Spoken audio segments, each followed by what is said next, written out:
Okay,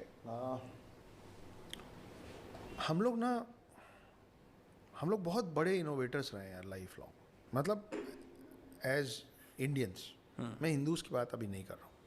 इस मिट्टी में ना बहुत इन्वेंशंस हुए हैं।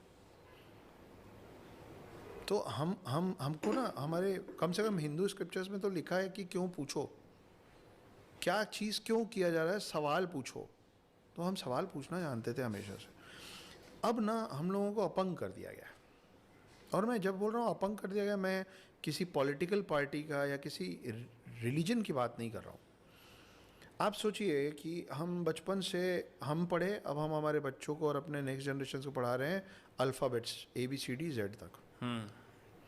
आई भी सिखा रहे हैं, लेकिन ABCD भी सिखा रहे हैं। ये सीखना ज़रूरी है। I understand that it is very important to stand on a global platform, and for that you need to know English well. It's the programming language of the world. So you need to know it if you want to progress. Totally acceptable, इसमें कोई argument नहीं है। पर A for apple, B for ball और G for God सिखाया जाएगा, ये आपने और मैंने तो तय नहीं किया था। ये तो आया है। तो why A for apple? Why not A for अग्नि? Why B for ball? Why not B for भगवान? B for भगवा? B for Balram. Why C for cat? Why not C for culture? D for Dharma. E for elephant क्यों सीख रहे हैं? E for एक दंत सीखो, लगे हाथ गणेश जी सीख जाओगे। F for fish क्यों सीख रहे हो? F for फरसा सीखो। F for faith सीखो, ज़्यादा लिबरल और सिक्योर हो तो, सेक्युलर हो तो। और ये सब करते करते उन्होंने G for God सिखाया ना आपको। तो आप G for गणेश क्यों नहीं सिखा रहे हो? आप G for ग्रंथ क्यों नहीं सिखा रहे हो? Because English has originated out of England, so they will teach you what is their culture, right? It's pretty simple. No, that's not culture. No, that's a language. Language is not culture.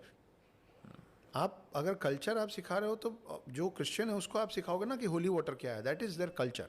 Sure. But ये जो infusion of, और मैं बोल रहा हूँ English सीखना ज़रूरी है, मेरे को इंग्लिश से प्रॉब्लम नहीं है, मेरी किताबें इंग्लिश में, मैं ठीक ठाक अंग्रेज़ी कह लेता हूँ। लेकिन अंग्रेज़ी सीखने के लिए G फॉर गॉड क्यों है? G फॉर गुरु नानक भी तो हो सकता है। A फॉर, और मैं G फॉर गॉड नहीं पकड़ रहा हूँ, मैं बोल रहा हूँ A फॉर एप्पल की जगह हम A फॉर अग्नि, A फॉर अर्थवेद, अर्थशास्त्र सिखाएं और मुस्लिम A फॉर अल्लाह सिखाएं। इसमें प्रॉब्लम क्या है? तो हम लोग ना लकीर के फ़कीर हो गए हैं। Basically the bottom line of what I am trying to say here is that we have, ये ऐसा ही होता है, बस ख़त्म, ये ऐसा ही होता है। तो हम बोलते हैं हाँ ठीक है ऐसे होता है।